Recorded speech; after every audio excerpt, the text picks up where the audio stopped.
Good morning guys. Ayan, nagwo-walking ako. Exercise tayo. Hindi yung nilalakad ako. Palayan. Di ba ang ganda mag-walking?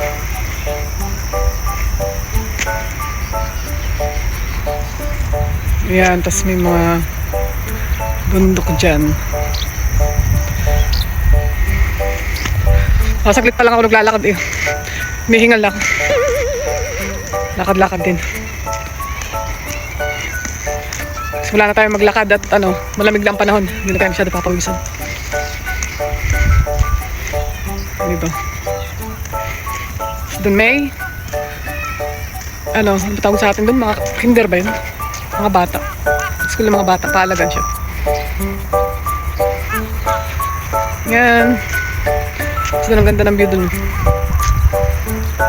May bundok. Balik na tayo. Uwi na ulit ako.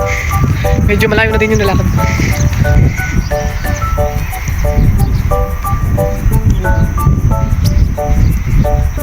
Ang ganda ng langit. Malamig kahit maaraw.